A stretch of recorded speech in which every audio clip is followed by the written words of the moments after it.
Olá, pessoal, boa noite. Como é que vocês estão? Boa noite, professor. Boa noite, professor. Boa noite, galera. Show de bola. Estamos de volta aí com sangue no olho, faca no dente, café na veia, para a gente dar sequência aí à nossa aula de filosofia dos pensadores do século XX, né?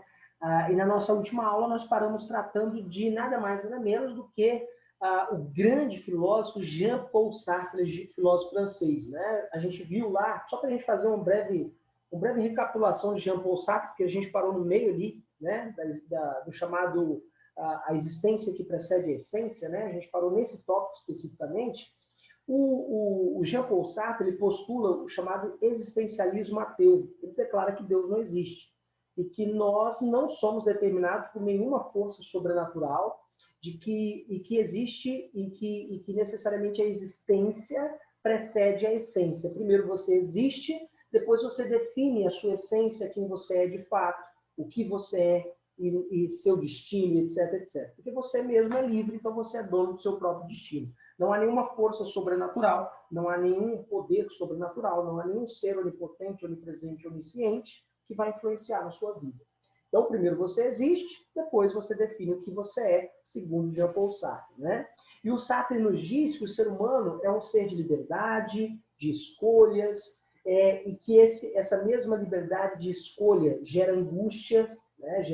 Nos deixa angustiado, ter que escolher nos deixa angustiado, né? Olha que difícil, né? Escolher entre uma Ferrari, uma Maserati e, cara, nossa, olha que coisa angustiante, né? Qual escolher, né? E é complexo, né? Geralmente o mundo é cheio de escolhas. O tempo todo nós somos desafiados a escolher um caminho, uma direção. E isso causa em nós angústia, é o que Sartre nos diz, né? E o ser humano também é o único que tem consciência de que existe. Nenhum outro ser, nenhum outro objeto, nenhum outro ser vivo nesse planeta tem consciência de si mesmo, de que existe, consciência em si e de si mesmo. Isso tudo a gente viu na nossa última aula, tá? E aí agora a gente vai tratar especificamente do que Sartre nos diz e chama de a existência que precede a essência. Então vamos lá, galera. Deixa eu projetar aqui o slide para vocês. Vou abrir aqui o slide para vocês.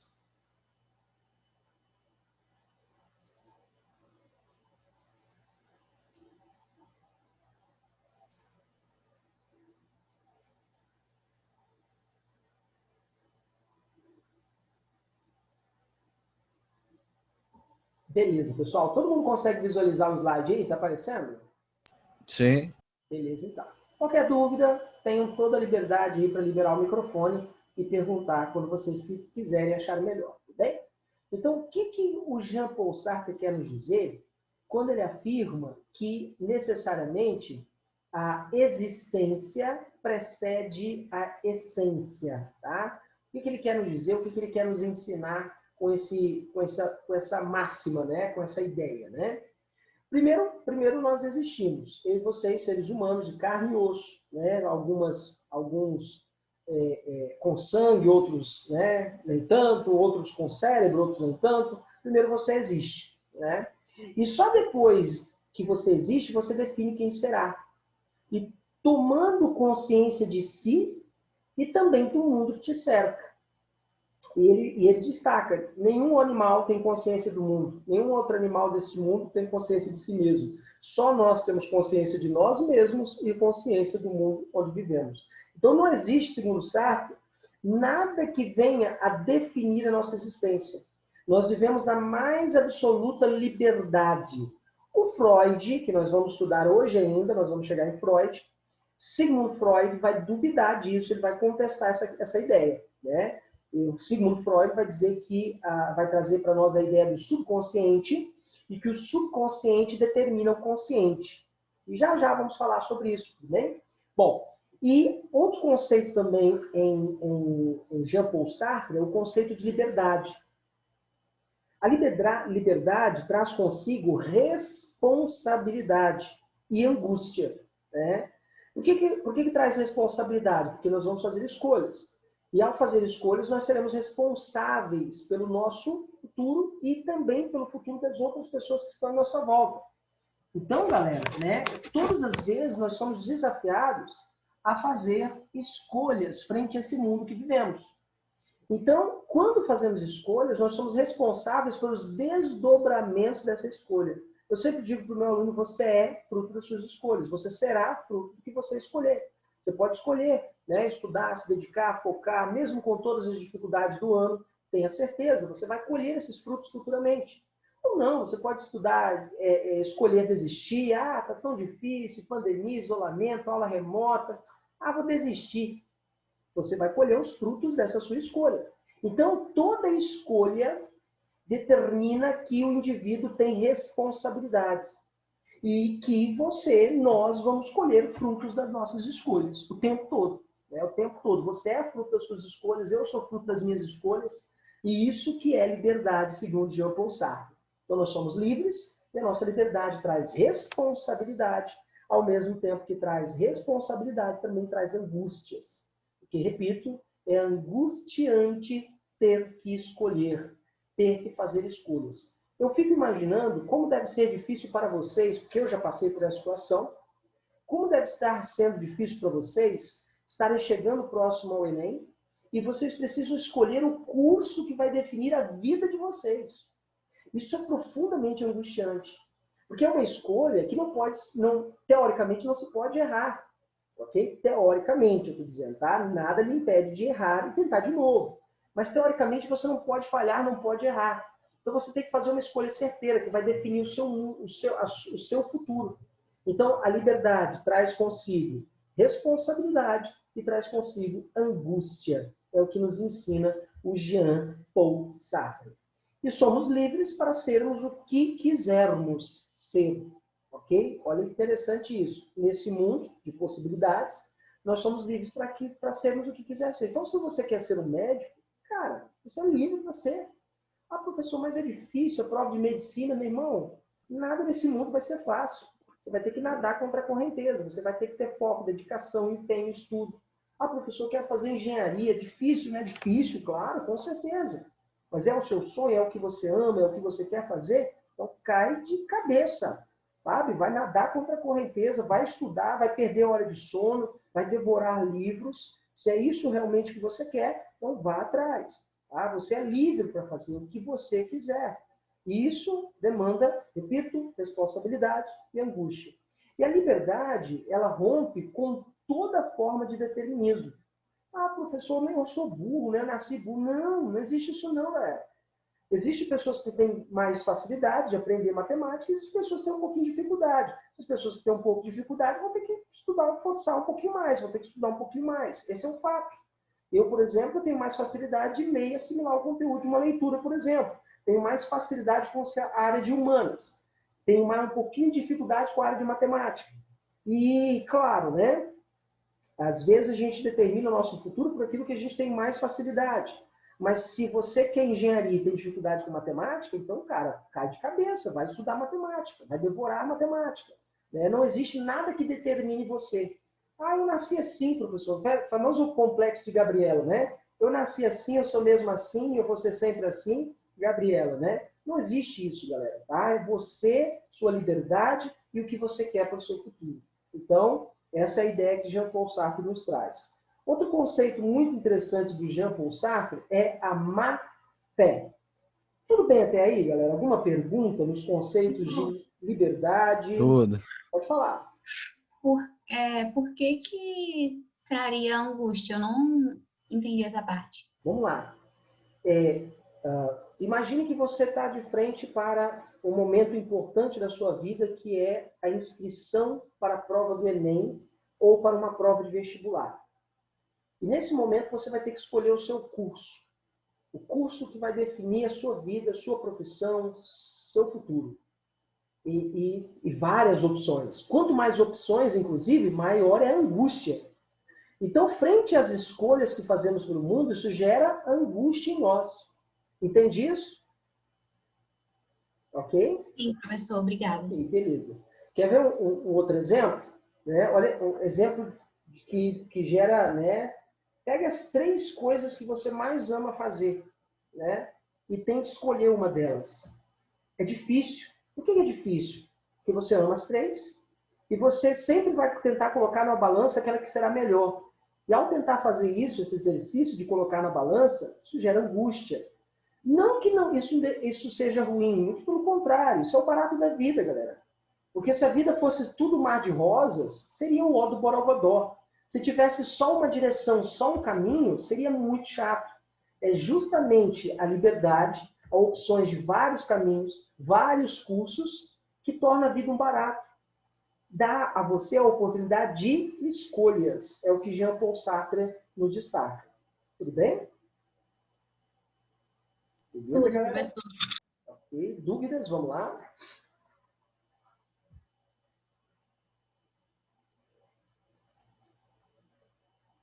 Beleza? Continuando, então. E a gente vai falar sobre mais um conceito de Jean-Paul Sartre, que é a má-fé. O que é a má-fé? A má-fé acontece quando a gente busca justificar nossas ações e o mundo que nos cerca com base em falsos determinismos. Tá? Morreu. Morreu por quê? Foi Deus que quis. Lembrando, Jean-Paul Sartre é ateu, então não acredita em Deus. Perdeu o emprego. Ih, rapaz, foi Satanás. Satanás entrou lá no meu departamento, acabou com o meu emprego. Casamento acabou. Né? O casamento acabou. Foi o diabo. O diabo entrou na nossa vida e ferrou com o nosso amor. Tem pessoas que buscam isso. Se isentar da responsabilidade. E coloca a culpa no sobrenatural, aquilo que segundo Jean-Paul Sartre, não existe. Coloca a culpa, eu nasci assim, sabe? Isso, segundo Jean-Paul Sartre, é má-fé. A má-fé é todas as vezes que você se isenta da sua culpa, de suas ações, e tenta colocar a culpa no outro. Ou tenta colocar a culpa em Deus, ou no tinhoso, no rabudo, ou no sobrenatural. E eu tenho má sorte. Não existe isso de má sorte, não. Né? Eu tinha um aluno que fazia prova só com uma cueca só. E na escola que eu trabalho, era 2 semanas de prova. 2 semanas sem lavar a cueca. Né? E aí, quando a nota era baixa, ele colocava a culpa também na cueca. Quando a nota era boa, a culpa era da cueca. Quando a nota era ruim, era da cueca. Nunca era ele que não estudava. Vocês entendem isso? Isso é má-fé. A má-fé é todas as vezes que nós tentamos nos isentar da nossa culpa e colocar a culpa no outro. Tá? E por fim, né, a ideia de Deus. Né, a ideia de Deus em Jean-Paul Sartre. Aqui entra o que ele chama, o que Jean-Paul Sartre chama de existencialismo ateu. Tá? Sartre nos diz que o indivíduo ele é o centro da própria vida. E sendo você mesmo o único responsável pela sua existência, portanto, o indivíduo é Deus de si mesmo. Então, você é Deus de si mesmo, eu sou Deus do meu mundo. Então, você é seu próprio Deus. Não há um destino, não há nenhum ser onipotente, onisciente, onipresente que esteja traçando a sua vida, que esteja controlando a sua vida. E você, o mundo e a liberdade. E é só isso. É você, o mundo e a sua liberdade. Isso é muito interessante, né? Isso é muito forte. Claro que, repito, Jean-Paul Sartre é um ateu convicto. Por isso que ele parte desse princípio. O existencialismo é ateu e que o homem é o Deus de si mesmo, tá? Tudo bem até aí, galera? Tudo. E, continuando, então. E a gente vai falar um pouquinho sobre a Escola de Frankfurt. Eu já falei da Escola de Frankfurt quando a gente falou de cultura. Sabe, lá no módulo sobre cultura, eu lembro que a gente gastou quase umas 4 aulas falando sobre cultura, e eu falei sobre a Escola de Frankfurt, falei sobre Theodor Adorno, Max Horkheimer, falei de Jude Habermas, né? Então a gente vai tratar um pouquinho da Escola de Frankfurt com a pegada da filosofia. Tá? Então, o que foi a Escola de Frankfurt? Ela foi um grande instituto de estudos de filosofia e sociologia. Tá?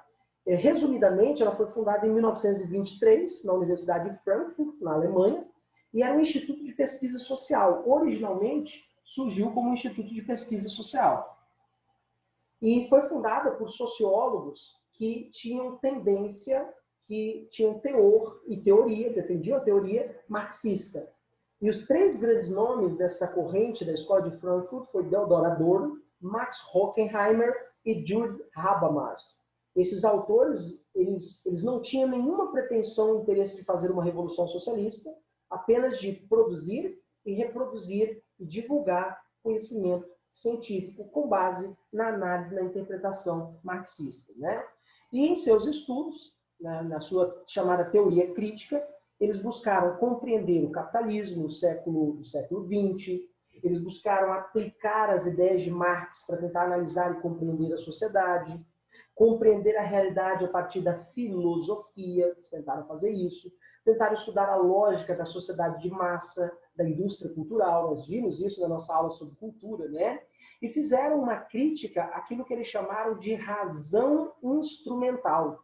O que é a razão instrumental, professor? A razão instrumental, ela surge a partir da Revolução Industrial, a partir do Iluminismo, e dentro da ótica do capitalismo, essa razão instrumental, ela visa a dominação da natureza e a dominação dos seres humanos por outros seres humanos, através da exploração do trabalho. E assim, a razão humana, ao invés de libertar os indivíduos, acaba aprisionando. Então, o que eles trazem como ideia? A partir do Iluminismo, a partir da Revolução Industrial, o homem se tornou um homem mais racional, só que essa razão, né, é uma razão perversa, é uma razão que escraviza, é uma razão que destrói o meio ambiente em nome de um progresso que nunca acontece. É uma razão que causa horrores terríveis, como a Primeira e a Segunda Guerra Mundial no século XX. Né? É uma razão que aumenta a miséria, a pobreza, a violência. E essa razão instrumental é uma razão perversa, segundo o Theodor Adorno e Max Horkheimer e Jürgen Habermas, que são os caras da escola de Frankfurt. Tá? E além dos autores da escola de Frankfurt, nós temos um dos pensadores muito importantes do século XX, que é o Sigmund Freud. Tá? Então, a escola de Frankfurt a gente fecha aqui. Eu não vou me aprofundar na indústria cultural, na ideia de sociedade de massa, porque a gente já falou sobre isso lá na nossa aula de sociologia, sobre cultura. Então, a maior crítica desses caras aqui, na filosofia, é a razão instrumental. Uma razão humana criada para dominar os outros, dominar a natureza e destruir tudo. E agora mesmo, eu acabei de ler uma reportagem, até compartilhei, que entre todos os animais desse planeta, todas as espécies de animais desse planeta, os seres humanos, nós, seres humaninhos, somos a espécie mais violenta com as fêmeas da nossa mesma espécie, com as mulheres. Feminicídio, né, a violência doméstica, está aí para isso. Saiu hoje essa pesquisa de um dos importantes antropólogos, estudiosos do comportamento humano, e ele fez uma comparação com primatas, chimpanzés, bonobos, entre outros, e descobriu que nós matamos mulheres e é uma construção cultural, essa ideia da superioridade do homem sobre a mulher, a ideia do machismo. Olha que doideira isso. E de onde surgiu isso, professor? Essa razão perversa, essa razão instrumental, que parte da ideia idiota de que o homem é superior à mulher e de que a mulher deve obediência ao homem, e de que a mulher deve além de submeter a autoridade do homem, né, deve obediência ao mesmo. Isso é de uma imbecilidade sem tamanho. Eu sempre digo para as minhas alunas, meninas, estudem. Estudem para vocês nunca precisar ser dependentes de um homem. Vocês não precisarem depender de homem nenhum. Muito pelo contrário, para aquele cônjuge que você escolha, né, na sua vida, que você quer passar o resto da sua vida, que vocês construam juntos na vida, que nenhum dependa do outro. Tá? Agora, é terrível, né, a questão da mulher ser dependente do homem. Ah, meu marido trabalha, né? Então estude, foco, se forme. Depois você pensa em casar, namoro, sabe? Depois você pensa nisso, tá? Assim, claro que é uma dica do coraçãozinho do professor, né? Mas, enfim. Tudo bem até aí, galera, na escola de Frankfurt? Tudo, professor. Ok. E a gente vai falar um pouquinho sobre Sigmund Freud, tá? Que é um dos autores mais influentes do século XX. Um outro importante pensador que exerceu grande influência no pensamento sociológico é o Sigmund Freud, que alguns insistem em chamar de Freud. Eu lembro como se fosse hoje, minha época de faculdade, apresentação de seminário. Um grupo ia apresentar justamente sobre Sigmund Freud. E o apresentador do seminário, um jovem de apenas 21 anos de idade, do início ao fim do seminário, Sigmund Freud, quando ele finalmente acabou, o professor tirou o óculos, colocou em cima da mesa. Sinceramente, eu não sei quem é esse cara que você apresentou o trabalho. Zero.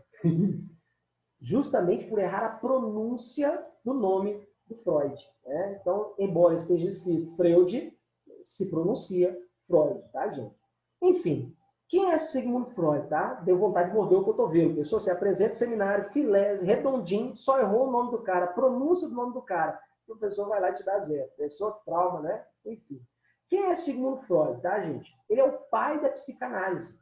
A psicanálise é um método de tratamento de transtornos mentais e absolutamente, eu sempre digo isso, todos os seres humanos, todos nós sofremos de algum transtorno mental.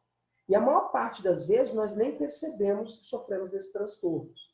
E na psicanálise, o Freud utilizou a hipnose. Tá? Segundo ele, existe uma outra realidade, um outro mundo em nossa mente, que é o inconsciente. Onde você vive é o consciente. Dentro de sua mente existe o inconsciente. Tá?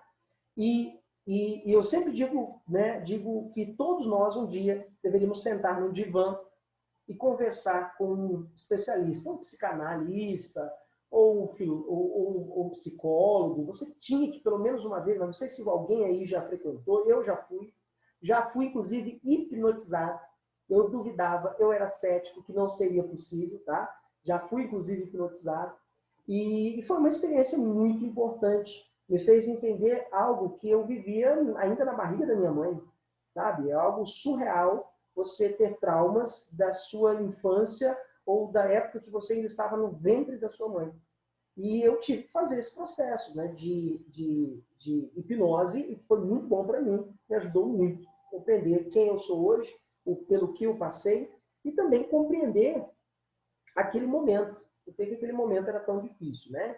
Então, ele utilizou a técnica da hipnose, tá? E o Sigmund Freud, ele vai dizer o seguinte: todo ser humano enfrenta tendências, impulsos, que são transtornos mentais. Então, todos nós temos tendências e impulsos que se manifestam como transtornos mentais. E esses impulsos, normalmente, são reprimidos. São reprimidos pelo quê, professor? Pelo seu pai, pela sua mãe. Menino, não faz isso. Você, né, arrota a mesa, por exemplo, né? Você dá aquele arroto na mesa, sua mãe vai dar um tapa no pé na orelha, nunca mais faça isso. E aí você reprime. Algo que é da sua natureza. É da natureza humana, depois de, né, de um bom prato de comida, aquela feijoada, aquela macarronada com 4 ovos cozidos, você dá aquele arroto maravilhoso. É da natureza humana. Só que você é reprimido a não arrotar, né? É muito comum no nosso inconsciente que o nosso inconsciente ele se manifeste na esfera consciente. E a psicanálise investiga a repressão desses impulsos. É isso que a psicanálise de Sigmund Freud ele analisa e estuda, tá? E aí como é que funciona o método, a técnica da psicanálise em Freud? Ele chama de livre associação. Esse é o nome. É uma técnica baseada na fala do paciente, deitado em um divã, ok? Numa poltrona muito confortável. Basicamente é uma entrevista, um exercício de perguntas e respostas elaborados pelo psicanalista, né? E no final, a conclusão que o psicanalista chega é que a vida consciente é fruto de algo da vida inconsciente, aquilo da sua inconsciência. E ao trazer essa ideia do inconsciente, que se manifesta no consciente, como responsável, por exemplo, pela maior parte das nossas ações, do nosso modo de pensar, agir e sentir, o Freud ele permite o questionamento da ideia da liberdade, do Jean-Paul Sartre. Então, que história de liberdade é essa se existem impulsos em você, se existe algo dentro de você, no seu subconsciente, que te empurra em uma direção? Então, você não é livre. Você não é livre para fazer escolhas. Existem impulsos que te determinam, sabe? Então, essa é a crítica de Freud ao existencialismo de Jean-Paul Sartre, tá? E sobre a possibilidade... Pode falar. Tipo, pessoas que, por exemplo, pessoas que têm algum tipo de doença por exemplo, tem uma doença que a pessoa xinga involuntariamente ou fala as coisas involuntariamente. Isso seria a pessoa vivendo o inconsciente? Não. Para Freud? Importante. Existem algumas patologias que são questões de algum tilt no cérebro, sabe? Existem algumas patologias que não podem ser encaradas como um problema da psicanálise. Aí precisa ser analisado, medicado, outros 500. A psicanálise lida com aquilo que é reprimido e com as suas pulsões, as suas tendências, e que geralmente você não controla. Tá? Ah, professor, mas a pessoa que, por exemplo, eu acho que é síndrome de Tourette, né? Que a pessoa xinga, né? Algo do gênero assim. Mas essa pessoa, ela tem alguma coisa, algum problema no cérebro que ela não consegue, né, controlar. Então, aí já é uma questão patológica, tá? De uma doença que tem a ver com a questão do cérebro. Agora, a psicanálise, em que ela vai se debruçar? Naqueles nossos impulsos que não controlamos. Por exemplo, né, eu tenho um problema sério, que é, à medida que eu vou falando, eu vou aumentando o meu tom de voz. Eu não controlo isso.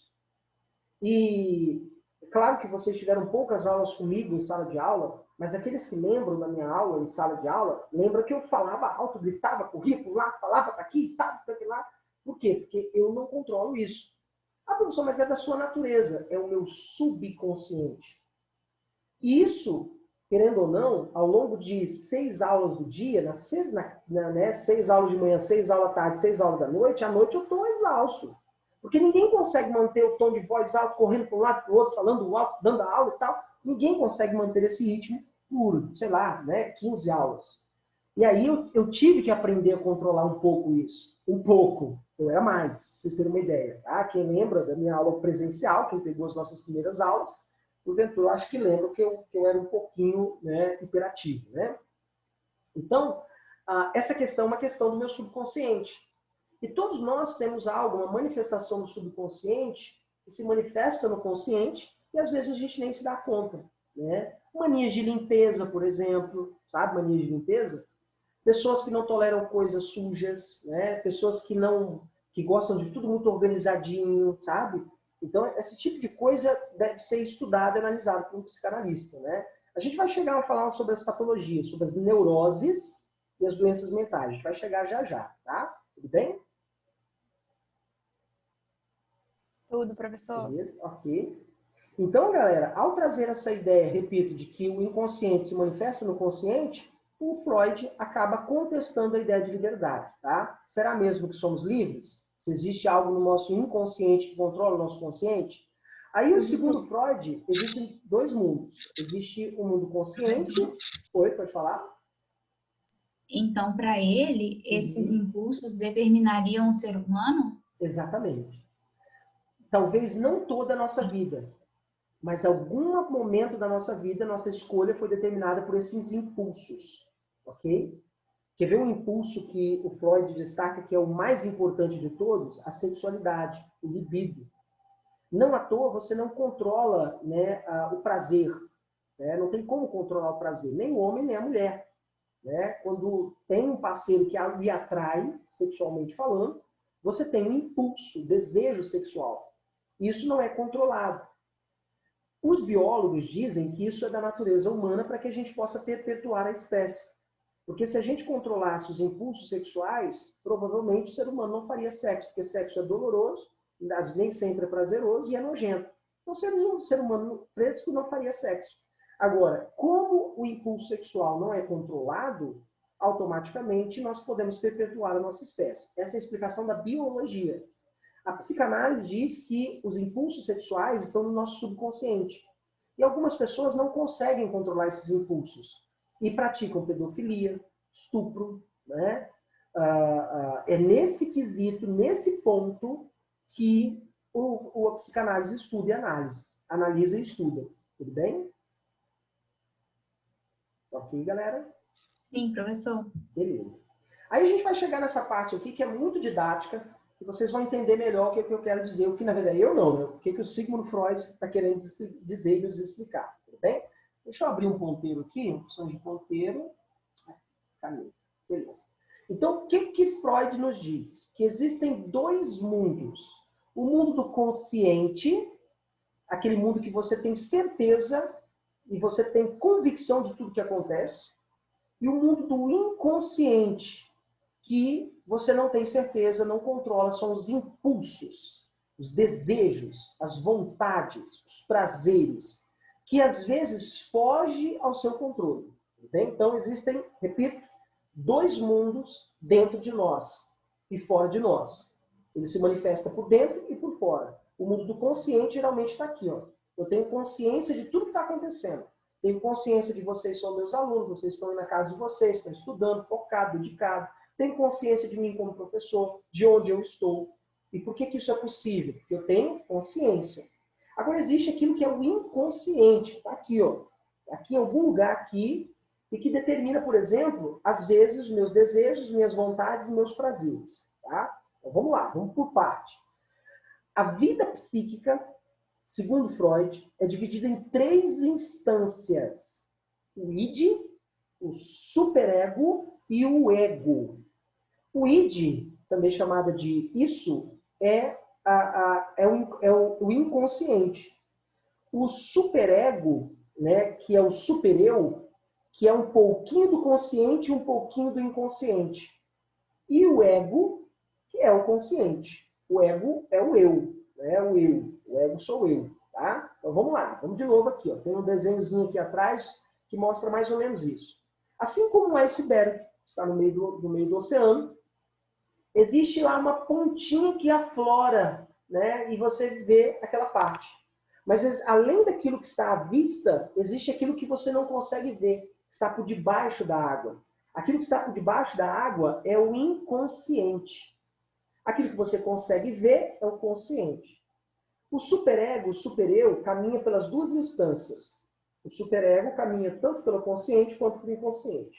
O ego é aquilo que traz equilíbrio. Tá? E o id é aquilo que está no meu inconsciente, são as minhas pulsões, meus desejos, minhas vontades, meus prazeres.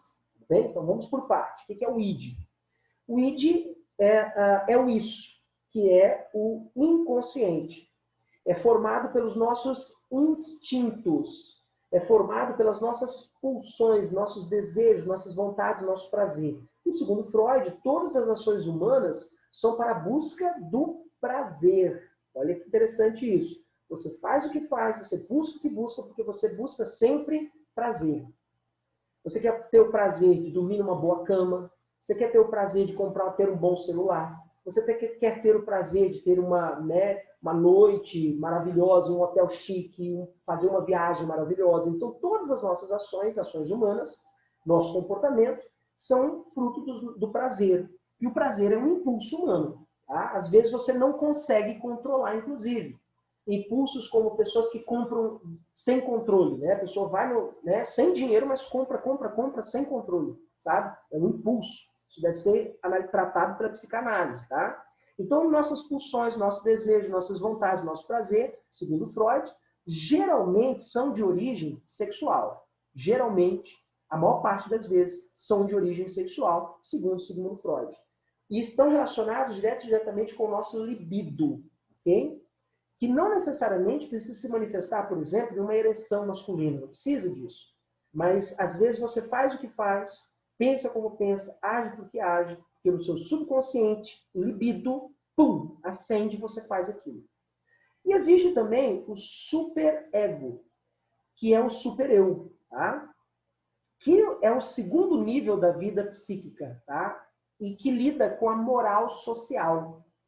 É aquilo que é padronizado como certo e errado a partir dos valores de uma determinada sociedade.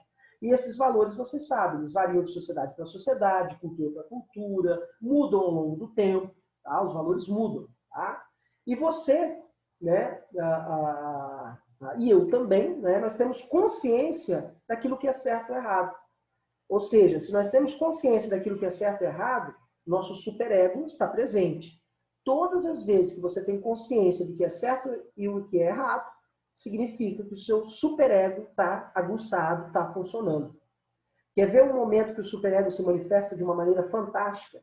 Quando você sente vergonha por fazer alguma coisa ou pensar alguma coisa.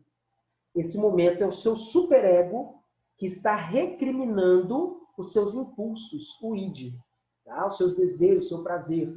Então, existe aquele momento que o seu superego reprime o id. E aí você tem vergonha daquilo que você pensou ou que você fez necessariamente. Porque você sabe o que é certo e errado. E muitas vezes, mesmo sabendo o que é certo e errado, o que a gente faz? Nós fazemos o errado. E logo em seguida, temos vergonha de nós mesmos pelo erro que cometemos.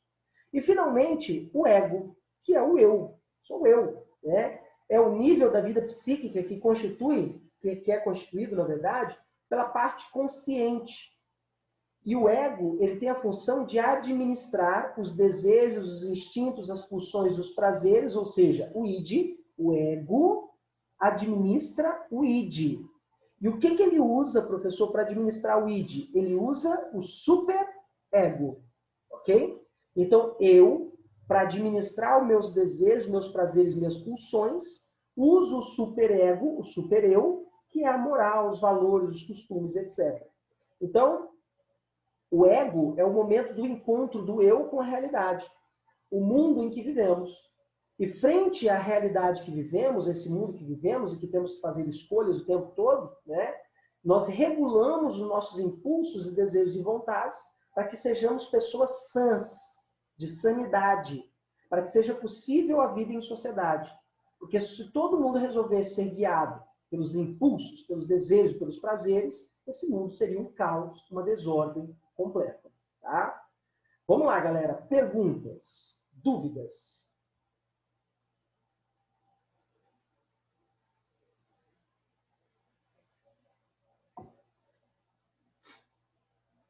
Tudo bem, galera? Todo mundo entendeu essa parte? Tudo bem. Professor, Sim. Pode falar.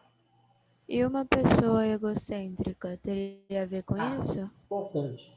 Egocentrismo não tem a ver com essa ideia do psico, do ego, do eu. Tá? O egocentrismo está ligado àquela pessoa que olha para si mesmo de maneira individualista.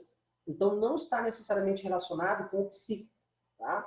É claro que uma pessoa egocêntrica pode ser fruto de uma pulsão interna, pode ser fruto de alguma tendência interna do subconsciente, mas não necessariamente, né, uma pessoa egocêntrica está relacionado com o ego, com o eu. Inclusive, não são sinônimos, tá? Eles não são sinônimos. Tudo bem? Entendi, obrigada. E nada. Vamos lá, galera. Dúvidas? Tranquilos? Então, eu gosto muito dessa imagem aqui, ó, que ela nos ajuda, embora não seja, não é isso aqui que acontece, não significa que existe um anjo mau e um anjo bom, não existe isso dentro da sua mente, mas é mais ou menos essa ideia, de maneira bem, digamos assim, didática, né? O anjinho bom é aquele que determina os valores morais, os costumes, aquilo que é certo e aquilo que é errado. E existe o capetinha que está aqui do lado, tá vendo? Ele é o fruto dos desejos, das vontades, dos instintos, do libido. E você, quer dizer, eu, ouvindo o superego e ouvindo o id, tenho que fazer escolhas. E isso vai determinar a minha sanidade e a minha personalidade. Entende isso? Com base no meu eu, o ego, com base no superego, ou seja, com base nos valores, nos costumes, no que é certo, no que é errado, eu tenho que controlar os meus desejos, minhas vontades, meus prazeres.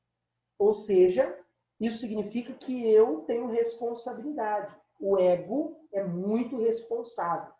Porque quando o ego não consegue controlar as pulsões, aí eu tenho as neuroses, tenho as loucuras e as psicoses, que a gente vai falar agora, tudo bem? Então, vamos analisar o que é a loucura, o que é a psicose, o que é a neurose, tá? Vamos começar pela neurose.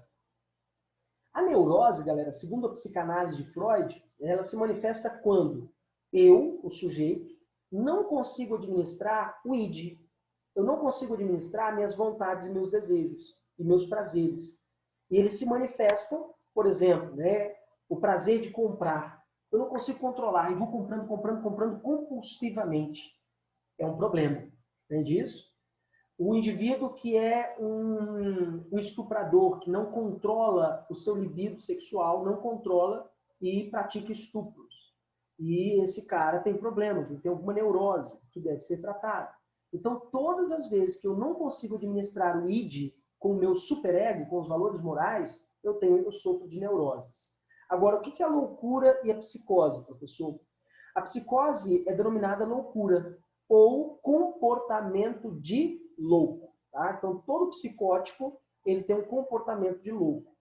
E o sujeito que sofre de psicose, ou melhor dizendo, de loucura, ele é aquele sujeito que é incapaz de manter o equilíbrio entre o id, a vontade e os desejos, e o superego, os valores morais, o que é certo e o que é errado. E, consequentemente, essa pessoa sofre de alguma psicose. Sofre, como, por exemplo, com alucinações, tá? Auditivas, visuais, alucinações olfativas. Tem sensações de desconfiança de estar sendo seguido, perseguido, observado. Né? Essa é a ideia da loucura e da psicose. Tá? Vamos lá, galera. Todo mundo entendeu o que é neurose, o que é loucura e psicose? Sim. Uma vez um aluno no meio da aula falou, professor, eu acho que eu sou louco. Que medo. Tô começando a achar também, viu?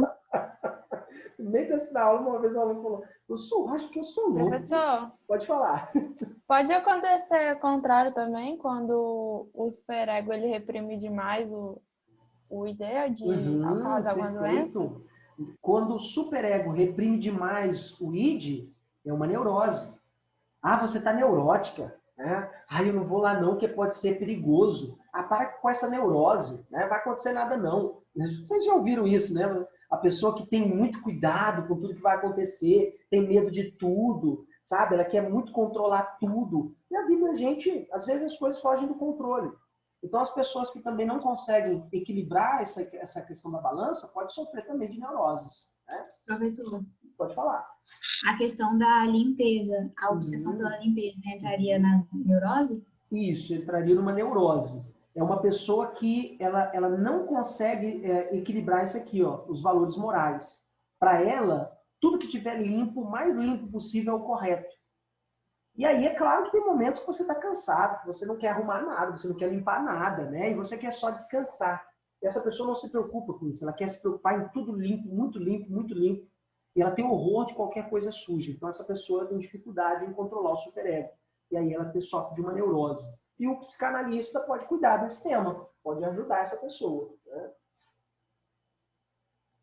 Tudo bem, pessoal? Vamos lá? Tudo bem, professor? E podemos continuar então, né? E no campo da epistemologia, e aqui nós chegamos na reta final desses pensadores do século XX, no campo da epistemologia, nós vamos analisar a epistemologia contemporânea desse mundo que vivemos agora. Nós estudamos, vocês lembram, a epistemologia moderna. Nós estudamos o racionalismo, o empirismo, estudamos o criticismo kantiano, de Immanuel Kant, e agora a gente vai estudar a epistemologia contemporânea. Professor, Pode falar? você não vai falar sobre o Michel Foucault, não? O Michel Foucault, a gente falou na nossa aula sobre microfísica do poder. Por isso que eu não... Ah, tá. É porque tem na voltar apostila aqui. Sim, tem, mas é o mesmo tema, microfísica do poder. Beleza. É só Então, a parte do Adorno também, né, professor? Sim, Adorno, Oppenheimer, a gente falou lá em cultura. Por isso que eu falei bem apertadinho, né? Por isso que eu não me aprofundei, porque a gente já falou desses autores. Para não ficar repetitivo, né? Porque senão... Tudo bem?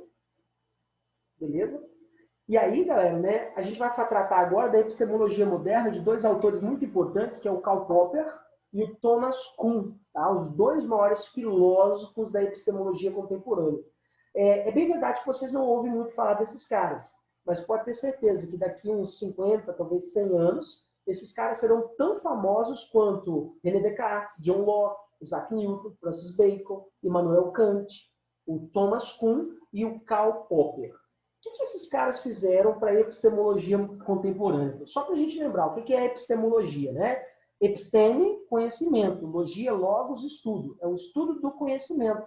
É o estudo de como conhecer, a possibilidade da gente conhecer o mundo. Aí o que o Karl Popper vai nos dizer? O Karl Popper ele vai inaugurar uma nova metodologia para as ciências. No seu livro A Lógica da Pesquisa Científica, tá? Ele busca compreender o que é a ciência e a história da ciência. E aí o Karl Popper ele faz a seguinte crítica, a crítica à indução. Só para a gente lembrar o que é o método indutivo, professor. É quando eu parto de exemplos particulares para chegar a uma conclusão universal. É o famoso método indutivo. Ao contrário do indutivo, é o método dedutivo, que eu parto de um exemplo universal para chegar a uma conclusão particular. Tá? Então, só para a gente lembrar. E aí o Karl Popper ele fez uma crítica à indução. Segundo ele, toda teoria ela é uma conjectura. Ou seja, ela depende do momento histórico, ela depende das condições que o cientista tem para pesquisar, depende das ferramentas que o cientista tem à sua disposição para analisar e pesquisar, porque toda ciência, toda teoria, ela é fruto de uma conjectura, ok? Sendo assim, o que é verdade hoje, não necessariamente pode ser verdade amanhã. Vou dar um exemplo para vocês. Até o ano de 1697, todos acreditavam que só existia cisnes branco. Só existia cisne branco. Até que um belo dia, no ano de 1697, avistaram um cisne negro. Pela primeira vez avistaram um cisne negro na Austrália. Essa é a famosa lógica do cisne negro. Não é porque eu só vejo cisnes brancos que cisnes negros não existem. Essa é a lógica do cisne negro. E assim o Karl Popper, ele refuta o método indutivo, pois ele promove o que ele chama de generalização. O método indutivo é aquele, por exemplo, que vou dar um exemplo para vocês. Né? O urubu é uma ave que voa. O pardal é uma ave que voa. O pombo é uma ave que voa. Logo, todas as aves voam. Esse é um exemplo de um método indutivo. Eu parto de exemplos particulares para se chegar a uma conclusão universal. Só que tem um problema aí. Nem todas as aves voam. Galinha é uma ave e não voa. Avestruz é uma ave e não voa. E graças a Deus que não voa. Se a avestruz voasse, né? Faz uma cagada no avestruz. O que eu quero dizer para vocês é o seguinte, que o Karl Popper ele encontrou uma falha no método indutivo. Não é nada de excepcional, não, mas ele encontrou um buraco. E ele usou como exemplo a teoria do cisne negro. Você avista cisne branco na Europa, avista cisne branco na América, nem sei se tem cisne na América, avista cisne branco na Ásia, na África, e aí você chega à conclusão de que só existe cisne branco. Até que chega um dia que você vê um cisne negro. Pronto. Tudo que você acreditava foi por água abaixo. Bem? Então, essa ideia que Karl Popper nos traz é justamente essa crítica ao método indutivo. E o que o Karl Popper defende como método? O método dedutivo hipotético. E segundo ele, a ciência não se inicia com as experiências. A ciência começa com uma hipótese. Primeiro a gente cria uma hipótese para depois fazer experiências para comprovar aquela hipótese. Esse é o método dedutivo de Karl Popper. O dedutivo hipotético. Então, Karl Popper defende o que ele chama de falsificacionismo. O que é o falsificacionismo? Deixa eu pular aqui. O que é o falsificacionismo, professor? Para Karl Popper, quando surge um problema, com ele também surge a hipótese para solucionar o problema. E aqui entra as experiências. E as experiências científicas, elas devem ser usadas para falsear uma hipótese. Ou seja, para provar que uma teoria é falsa e a outra é verdadeira.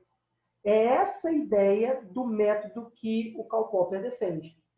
E uma única observação, ele vai dizer que uma única observação é suficiente para provar que uma teoria é falsa. Por exemplo, veja o exemplo do próprio cisne negro. Durante anos, séculos, só viam cisne branco. Branco, branco, branco, branco. Até que um dia viram cisne preto. Pronto. Não existe só cisne branco, também existe o cisne preto. Né? Então, até essa ideia do falsificacionismo é a ideia de que eu tenho todas as provas, até o momento que eu tenho uma contraprova.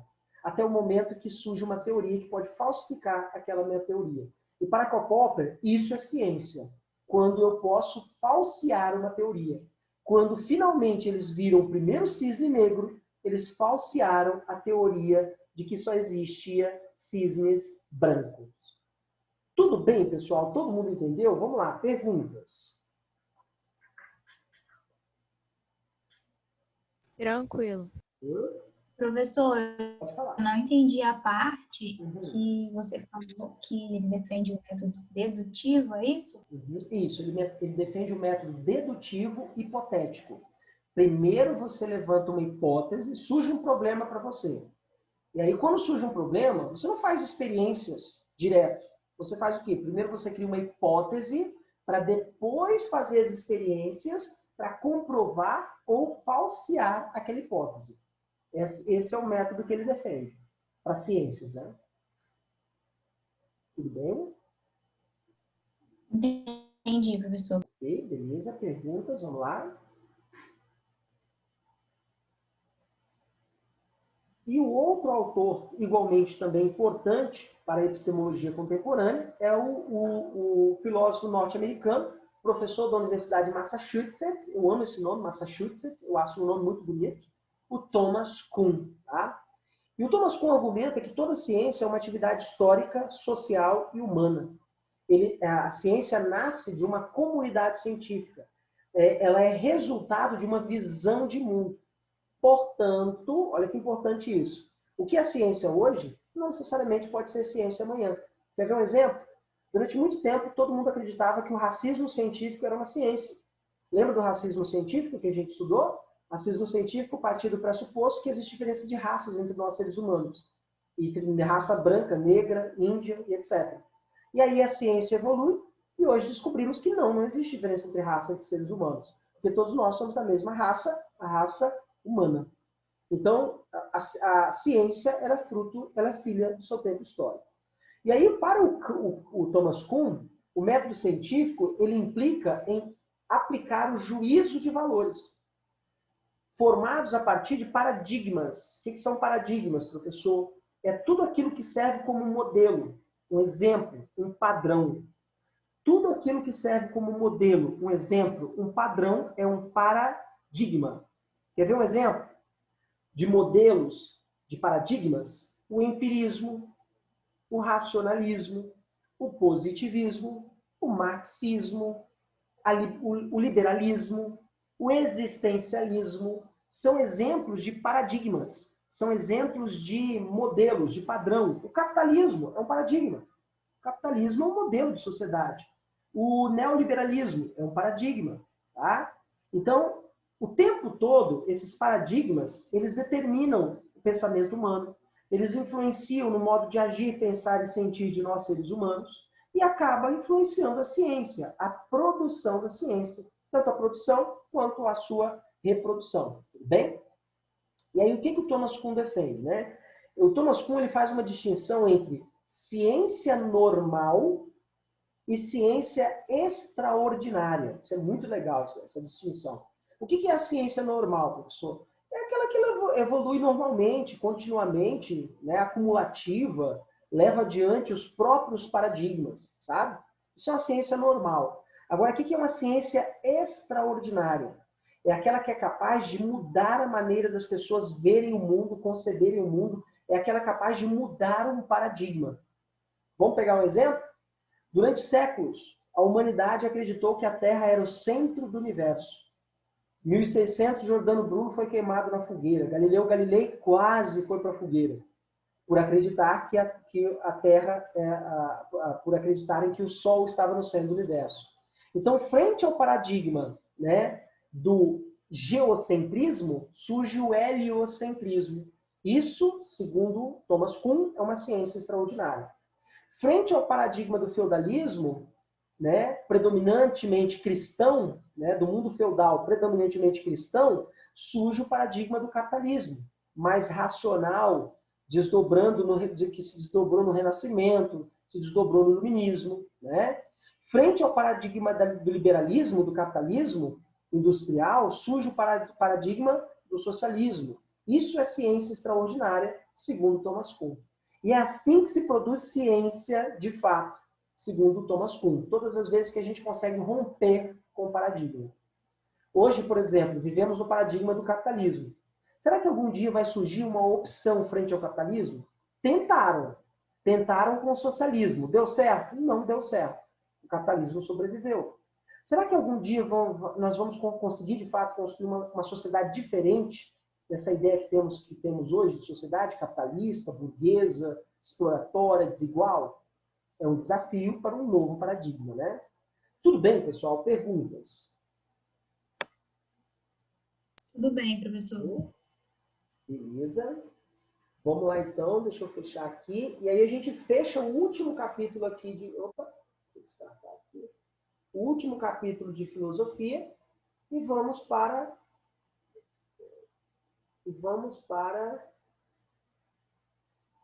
a sociologia, tá? Deixa eu abrir aqui. Vamos falar sobre trabalho, sobre economia e globalização. Os dois últimos capítulos de sociologia.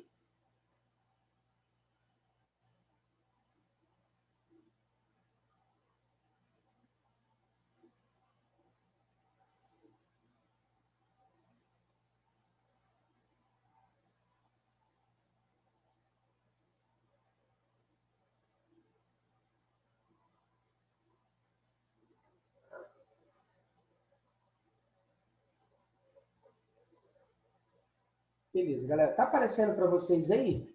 Trabalho, economia e sociedade? Sim. Beleza, então. Então, a partir de agora, a gente vai dar uma atenção especial aos dois últimos capítulos ou módulos de sociologia que trata sobre trabalho, economia, sociedade, que, inclusive, pode servir para você com uma redação com essas temáticas. Uma redação com o tema trabalho, tema economia, tema sociedade. Então, esse aqui é uma parte que é um prato cheio para você elaborar uma boa redação do Enem, uma redação nota 1000, e com as várias áreas do conhecimento, tá?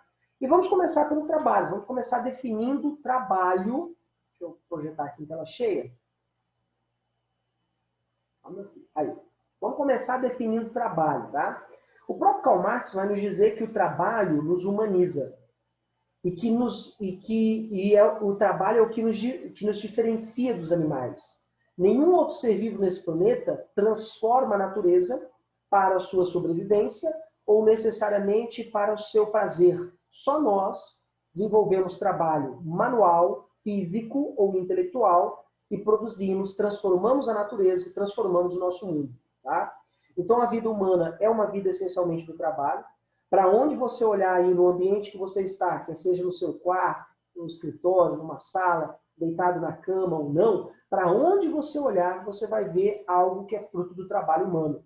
Das paredes desse quarto que você está, da mesa a qual você está sentado, da cama a qual você está deitado, do sofá que você está sentado, da cadeira que você está sentado, é fruto do trabalho humano. Então, o mundo que vivemos é o mundo do trabalho. É pelo trabalho que transformamos esse mundo que vivemos, tá? E o trabalho pode ser físico ou intelectual. Por exemplo, como professor, o meu trabalho, por vezes, ele é intelectual. Há momentos, é claro, né? Quando você pega uma turma de 6º ano virado no giraia, né? Há momentos que o trabalho como professor é mais físico do que intelectual. Quando você pega uma turma ali de 6º, 7º ano com a galera virada no giraia, né? Agora, há momentos não. Há momentos que eu tenho apenas que lidar com o meu intelecto e tentar passar de maneira mais didática possível o que eu sei para o meu aluno. Então, de maneira resumida, o trabalho nos humaniza. O mundo que vivemos é um mundo essencialmente do trabalho. Através do trabalho, nós transformamos o mundo e transformamos a nós mesmos. Nós damos sentido para a nossa vida através do trabalho. E o trabalho, já dizia uma velha máxima, né? O trabalho dignifica o homem. Essa máxima é muito interessante e ela é uma máxima que vem de Max Weber. Max Weber, em seu livro A Ética Protestante e o Espírito do Capitalismo, ele vai afirmar que o trabalho é uma das ações sociais humanas mais nobres e que mais dignifica o ser humano. Olha que interessante isso, tá? E o trabalho pode ser definido, então, como qualquer atividade que transforma a natureza ou para a nossa sobrevivência ou para o nosso prazer e para o nosso luxo, tá? E podendo ser, repito, um trabalho físico ou um trabalho necessariamente intelectual. E ao longo da história, cada sociedade trabalhou à sua maneira, construiu o seu mundo à sua maneira. O Marx chamou essas maneiras de transformar o mundo através do trabalho de modos de produção. O Adam Smith, no seu livro A Riqueza das Nações, vai chamar de sistemas. Tá? Então, por exemplo, quando a gente volta lá na Idade Antiga, deixa eu colocar aqui um ponteiro, opção de ponteiro. Quando a gente volta lá na Idade Antiga. Lá na Idade Antiga, a sociedade fundamentou o trabalho na escravidão. Quando você estudou Grécia e Roma, são sociedades escravistas, né? Escravo de guerra. E chamamos esse modo de produção de modo de produção escravista ou sistema escravista. Quando chegamos na Idade Média aqui, ó, né? Quando chegamos na Idade Média, a Europa medieval fundamentou o trabalho na servidão coletiva. E chamamos esse modo de produção feudal ou sistema feudal. Tá? Quando chegamos na Idade Moderna, né, vem a crise do feudalismo, e frente à crise do feudalismo surge o capitalismo. E a partir da Idade Moderna, a América no século XVI até o século XIX fundamentou o trabalho na escravidão, negra de origem africana. Né?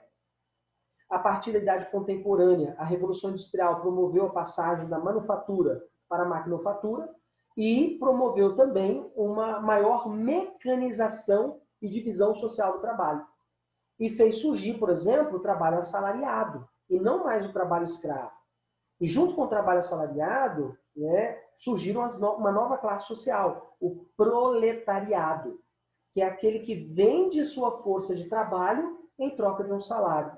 E aí, dentro do capitalismo, o que aconteceu com o trabalho? Antes escravo, antes servil. Dentro do capitalismo, o trabalho se tornou uma mercadoria, a qual você pode pagar pelo trabalho de alguém.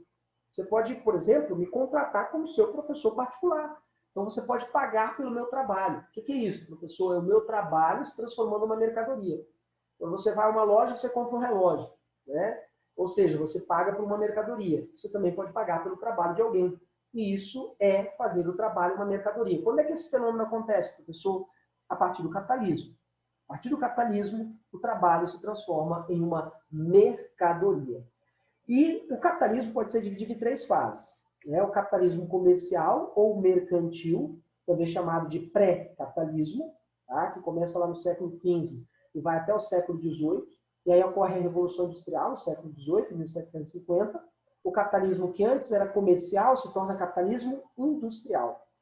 E, finalmente, a partir do século XIX até o século XX, nós temos o capitalismo financeiro e monopolista. E hoje, a geografia já fala em uma 4ª fase do capitalismo, que seria o capitalismo informacional. Tá? O capitalismo informacional seria a 4ª fase do capitalismo. Graças aos avanços dos meios de comunicação, a internet, a telemática, a telecomunicação mais informática, a nanotecnologia, a robótica, a microeletrônica, a inteligência artificial. Isso ajudaria a construir uma 4ª fase do capitalismo, que seria o capitalismo informacional. Tudo bem até aí, galera? Perguntas? Vamos lá, dúvidas? Tudo bem. Tudo bem, professor, pode continuar. Continuando, então. E na sociologia, nós estudamos o trabalho e estamos preocupados em compreender as relações de trabalho nas sociedades. Então, o olhar da sociologia é para as relações sociais do trabalho, tá? Então, a divisão social do trabalho, ela surge e traz consequências para a humanidade. Nós podemos dizer que a partir da Revolução Industrial, né, da passagem da manufatura para a maquinofatura, passou a surgir basicamente 2 divisões sociais do trabalho. A primeira divisão, ela diz respeito a todas as formas de atividades laborais, de trabalho mesmo, que foram se formando de maneira complexa, ligados à economia de uma determinada sociedade. Como, por exemplo, né, o setor têxtil, você tem o tecelão, é uma divisão do trabalho. O setor siderúrgico, você tem o siderúrgico. O setor ferroviário, o setor das ferrovias, você tem o ferroviário. Na construção civil, você tem o construtor. Na educação, você tem o professor. Então, cada ramo produziu uma divisão do trabalho. Ok? Agora, o que acontece dentro do próprio setor têxtil? Existe mais divisão do trabalho. Existe a divisão do trabalho numa fábrica têxtil, de gerente, supervisor, operador de máquinas. Então, dentro do próprio setor têxtil, existe a subdivisão do trabalho. Isso nos ajuda a entender como que o trabalho se organiza, como que ele é dinamizado, como que ele funciona ao longo da história. Tudo bem? E importante, quem é que estudou essas primeiras relações de trabalho? O liberalismo e o marxismo. Foram as duas grandes correntes ou paradigmas, que a gente acabou de falar lá no Thomas Kuhn, né? São os dois grandes paradigmas ou correntes ou teorias que estudaram essas relações de trabalho e divisão social do trabalho. Por exemplo, quando a gente fala do liberalismo econômico do Adam Smith e também do David Ricardo, tanto o Adam Smith quanto o David Ricardo, eles defendem o livre mercado, a livre concorrência, a livre iniciativa, o livre comércio. Eles defendem que quanto maior a divisão social do trabalho, maior é a produtividade. Como assim, professor? Quanto mais você divide o trabalho em uma fábrica, mais especializado fica o trabalhador e quanto mais especializado ele é, mais produtivo ele é. Agora, se eu dentro de uma fábrica, eu falo para os trabalhadores, gente, ó, quem quiser fazer o quê, faz aí, faz de qualquer jeito, faz aí, vai lá, todo mundo trabalhando. Se não houver divisão do trabalho, não existe organização da produção. Então, a divisão do trabalho também ajuda a organizar a produtividade. Então, para o liberalismo, a divisão social do trabalho era algo bom, ok? Já para Karl Marx e o marxismo, a divisão social do trabalho ajuda a reproduzir a alienação. Só lembrando, o que é alienação lá em Karl Marx? É quando eu retiro o meu sustento, por exemplo, do meu salário e não do meu trabalho. Por que isso, professor? Por que isso é alienação? Né? Porque se eu deixo de receber o salário, eu vou continuar trabalhando e vou passar fome. Então, todas as vezes que eu retiro o meu sustento do meu salário e não do meu trabalho, eu sou um trabalhador alienado. Todas as vezes que eu trabalho e produzo e não consigo consumir aquilo que eu mesmo produzi, eu sou um trabalhador alienado. Todas as vezes que eu trabalho numa empresa e não conheço todas as etapas de produção, não conheço sequer o que eu estou produzindo, eu sou alienado. Então, segundo Marx, quanto maior a divisão social do trabalho, maior também é a alienação dos trabalhadores. Tudo bem até aí, galera? Perguntas? Vamos lá? Sim. Ok? Continuando então, galera. E aí nós vamos estudar agora os 4 importantes modelos de organização da produção. Vamos estudar o Taylorismo, o Fordismo, o New Deal e o Toyotismo. E vamos perceber como que cada um desses modelos, de maneira direta e indireta, interferiram na sociedade em seus respectivos momentos históricos. Tá? Por exemplo, vamos começar com o Taylorismo, idealizado por um engenheiro americano chamado Frederick Taylor, no ano de 1911.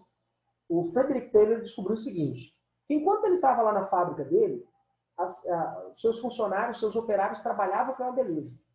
Só que quando ele saía, os funcionários paravam de trabalhar. Sentavam, conversavam sobre o Flamengo, sabe? Sobre o Vasco, conversavam sobre o futebol, fumavam um cigarrinho, menos trabalhavam. Então, enquanto ele estava na fábrica, o patrão, burguês, o Frederick Taylor, seus funcionários trabalhavam com uma beleza. Se ele saía, o funcionário parava de trabalhar, a produtividade caía. E aí o que o Frederick Taylor teve ideia? Ele teve a ideia de criar um cargo de supervisor de produção. É o famoso chato, é aquele que cobra a sua produtividade. Ó, trabalha, chegou atrasado, vou descontar do seu salário. Sua produtividade está baixa esse mês. Trabalha mais, vamos produzir. Chegou atrasado, vou descontar do seu salário. É o famoso chato, é o supervisor de produção. E à medida que ele criou esse cargo, todas as outras empresas no mundo começaram também a criar os seus cargos de supervisores de produção. Ele também teve a ideia do seguinte, um trabalhador que fica operando uma máquina, fazendo certos movimentos, depois de algum determinado tempo, ele começa a se cansar e ele cai a produtividade. Aí o que ele teve a ideia? De dar um tempo de descanso para o trabalhador. O trabalhador tinha 20, 30 minutinhos de descanso, o outro assumia o posto e depois ele voltava. Muito interessante, também aumentou a produtividade. Né? Ele teve a ideia, por exemplo, também de remunerar por produtividade. Se um dia um funcionário dá 1000 marretadas, se ele conseguir dar 1001 marretadas, ele vai ganhar por aquela uma marretada a mais que ele deu. Ele vai ganhar extra. Ele vai ganhar por produtividade. E aí, os trabalhadores sempre queriam produzir mais, para ganhar igualmente mais. Tá? Com essas medidas que parecem simples, o Frederick Taylor revolucionou a produção. O Frederick Taylor ele conseguiu aumentar a produtividade com menos tempo e menos gasto de energia. Menos tempo, porque tempo é dinheiro. Vamos lá, galera. Todo mundo entendeu o Taylorismo? Sim. Sim. Sim. E aí, a partir da década principalmente ali a partir da década de 20, surgiu o Fordismo, com Henry Ford, o pai das indústrias Ford. O que o Fordismo fez de especial, professor? Ele adaptou o Taylorismo dentro das indústrias Ford, de motores e automóveis, e empregou a esteira de rolagem. O que o Henry Ford descobriu? Que na sua montadora, colocava-se o chassi no centro do pátio.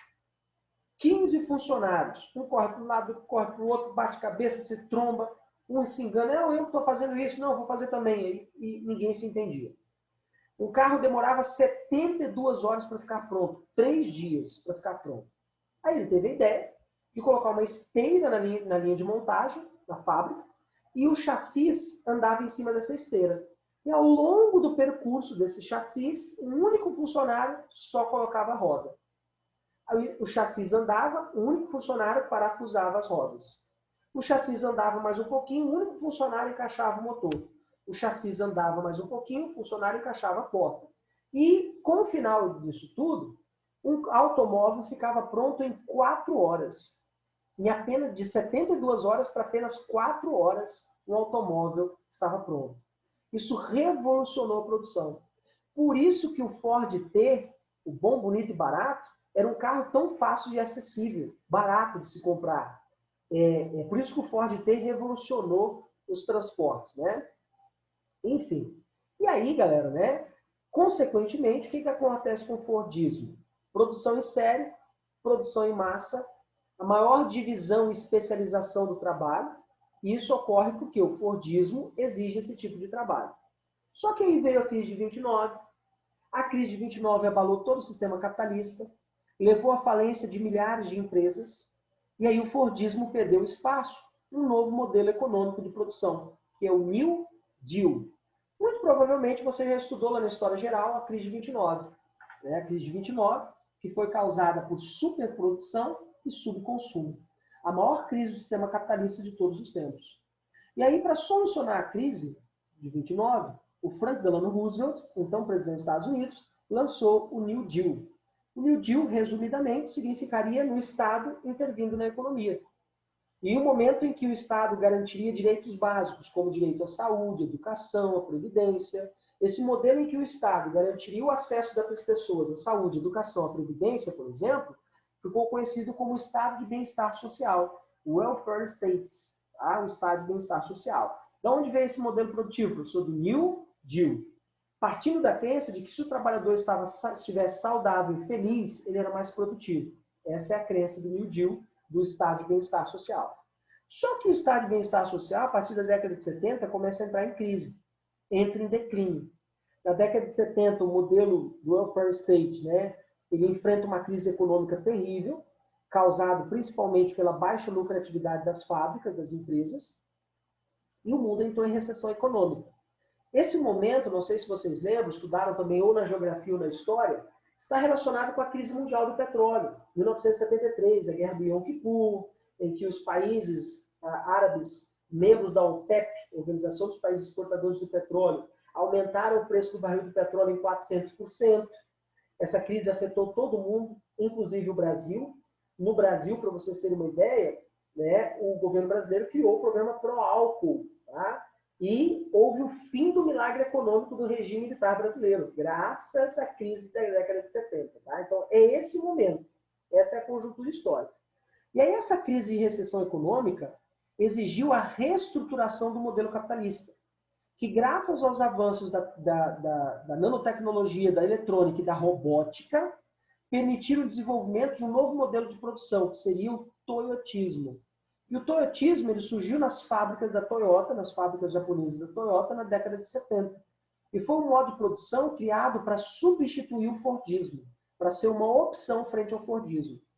E aí, o que é o toyotismo, professor?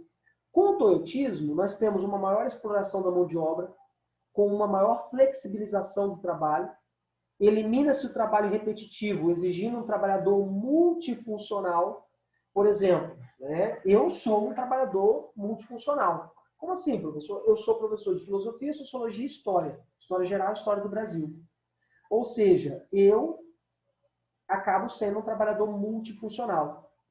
Até a década de 90, professor de história geral só dava aula de história geral. Professor de filosofia só dava aula de filosofia. Professor de sociologia só dava aula de sociologia. Não havia flexibilização, nem havia o professor multifuncional.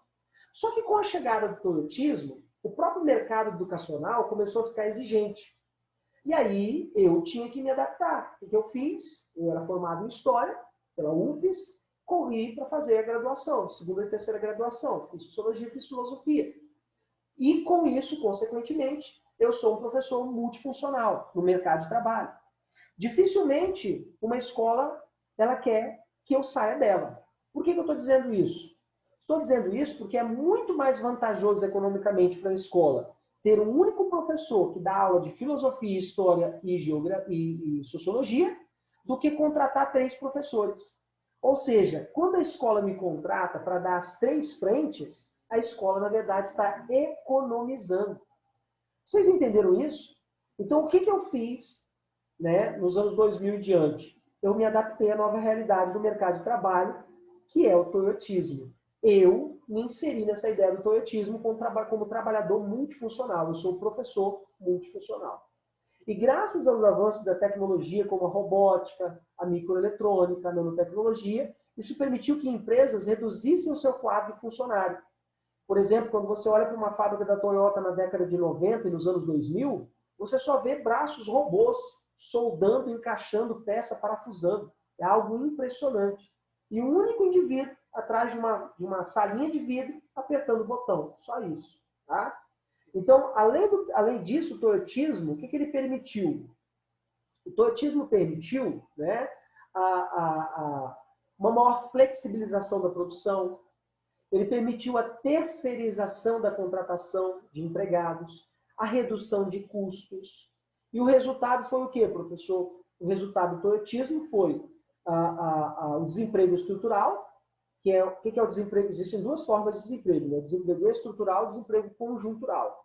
O conjuntural é aquele desemprego causado por uma conjuntura política, econômica. Nesse momento, nós vivemos uma conjuntura de pandemia que causou desemprego. Agora, o que é o desemprego estrutural? É quando na estrutura da fábrica o homem é substituído pelas máquinas. E aí, quando você olha, por exemplo, essa imagem aqui, ó, braços robóticos montando um automóvel, substituindo dezenas de trabalhadores. Tudo bem? Isso é o toyotismo. Produção de acordo com a demanda.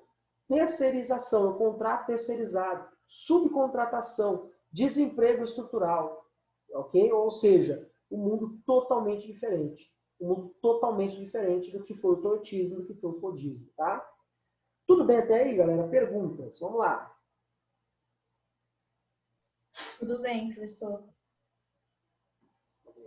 Ô, professor, ainda hoje tem essa, tipo assim, essa característica de, tipo assim, produzir só de acordo com a demanda, de parar a produção? Sim. A gente pega como exemplo as próprias fábricas de automóveis. Fábricas de automóveis, se elas percebem que não tem mercado em um determinado país, ela fecha a fábrica e vai embora.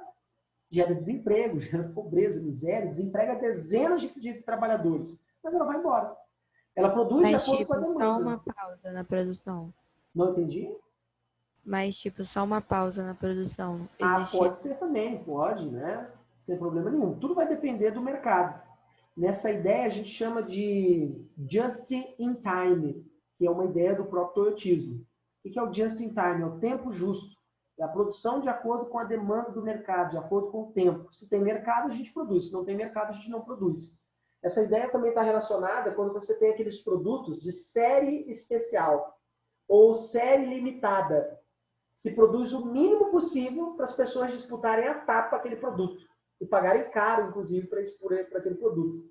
Por exemplo, essa ideia do just in time pode ser explorada. Vou dar um exemplo, claro que é só um exemplo, né? Só um supositório, como diria Chaves. Digamos que aqui na Grande Vitória, aproximadamente 15 mil alunos vão fazer a prova do Enem. E aí o mercado de canetas sabe disso. Vai chegar a prova do Enem que as pessoas vão comprar canetas para fazer a prova do Enem. Se tem 15 mil alunos, quantas canetas eu tenho que produzir? Vamos lá, galera. Se tem 15 mil alunos... Não. Na lógica do toyotismo, eu tenho que produzir o menor número possível. Porque se eu produzir menos caneta, o que acontece com o preço dela? Aumenta.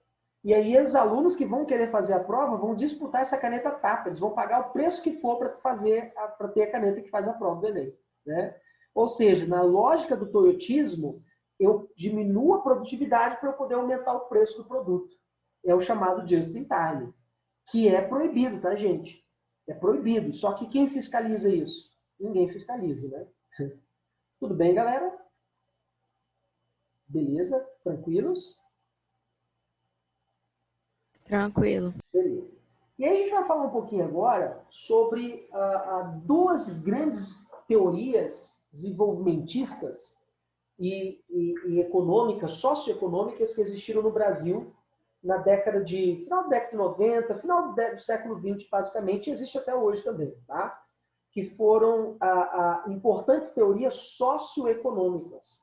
A teoria desenvolvimentista, do Celso Furtado, e a teoria da dependência, do Fernando Henrique Cardoso, que inclusive foi presidente do Brasil, né? Fernando Henrique Cardoso. Né? O que nos ensina a teoria do desenvolvimentismo?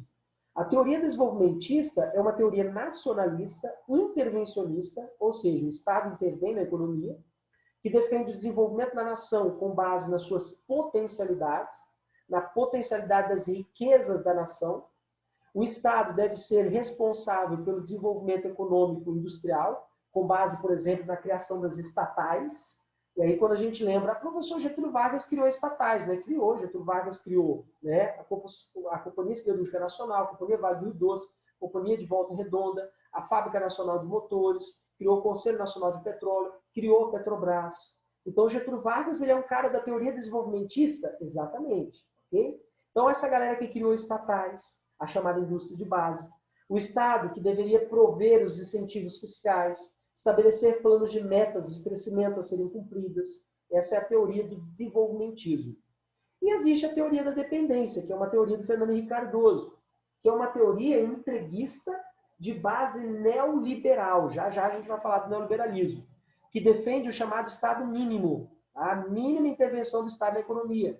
Defende a abertura da economia ao mercado capital estrangeiro. Defende a abertura do mercado à entrada de produtos, de dinheiro vindo de fora. Só que tem um problema.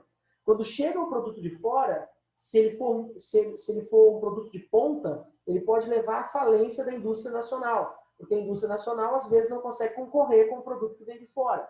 Ou ainda, se entra recursos estrangeiros no nosso país, e chegam multinacionais, elas vão exigir algo em troca. Se entra capital, vai aumentar a nossa dívida. Então, tem suas consequências negativas essa teoria da dependência, né? E essa teoria também defende cortes dos gastos sociais. Corta gasto com saúde, corta gasto com educação, corta gasto com segurança e delega tudo ao setor privado. Deixa que o setor privado, educação privada, escola particular, hospitais particulares, vão cuidar da saúde e da educação das pessoas. Então, a teoria da dependência diz que a gente tem que cortar os gastos nas áreas sociais. E também deve privatizar. Deve entregar tudo ao setor privado. O que são essas duas teorias, professor? São teorias socioeconômicas que nortearam as decisões políticas de vários presidentes na história do Brasil. Getúlio Vargas foi um cara desenvolvimentista. Ok? Collor, Itamar Franco, Fernando Henrique Cardoso, teoria da dependência. Lula, Dilma, teoria desenvolvimentista. O Valdemar, né, esse menino, o Temer, teoria da dependência. Bolsonaro e o ministro dele, esse menino, o Paulo Guedes, teoria da dependência. Então, a maior parte hoje dos políticos do Brasil, eles se dividem nessas duas teorias econômicas, sociais e econômicas. E existe um sociólogo brasileiro chamado Florestan Fernandes, que fez críticas tanto ao desenvolvimentismo quanto à teoria da dependência. Ele chamou as duas de modernização conservadora. Ambas são modernizações conservadoras. Segundo eles, ambas reforçaram a desigualdade, ambas teorias aprofundaram a miséria, a pobreza, e as questões sociais como educação, como saúde, direitos sociais, foram sempre deixados em segundo plano. Eu diria até que foram deixados em último plano, tá? Enfim. Tudo bem, pessoal? Perguntas? Vamos lá? Tranquilo, professor. Tranquilos, beleza? Agora são 21h56. Agora a gente entraria no modelo neoliberal, que vai demorar um pouquinho para a gente explicar. É um pouquinho denso essa explicação, então não vou entrar agora, vou parar aqui para não deixar o tema quebrado, tudo bem? Então a gente fecha a nossa aula por aqui hoje. Na nossa aula da semana que vem a gente vai fechar o conteúdo redondinho, tudo bem? Falta pouquíssimo para a gente fechar esse conteúdo de sociologia. Alguma pergunta, galera? Alguma dúvida? Não, professor. Beleza? Não, professor. Show de bola, Professor. galera. Pode falar. Em questão de conteúdo, você, no caso, encerrou em aula ao vivo mesmo as coisas que você tinha para passar? Eu vou conseguir fechar ao vivo mesmo. Eu pensei que Ai, que ótimo. consegui fechar ao vivo mesmo. Eu até já tinha me projetado para criar links, não no Zoom, no Meet, no Google Meet. Caso não conseguisse, mesmo depois que acabasse as aulas, eu ia criar o link e ia dar aula para vocês. Ia gravar e ia dar aula para vocês. Mas como eu vou conseguir, sem problema, vai dar tempo. Tá? Beleza? Show de bola. Perguntas, galera? Dúvidas? Tranquilos? Tranquilo, professor. Show de bola. Galera, obrigado pela atenção de vocês, obrigado pelo carinho. Fiquem com Deus, sucesso, foco nos estudos aí. Até a nossa próxima aula na semana que vem. Tá? Tchau, professor. Boa noite. Tchau, boa noite. Tchau, professor. Bom descanso. Igualmente, tudo bom, galera.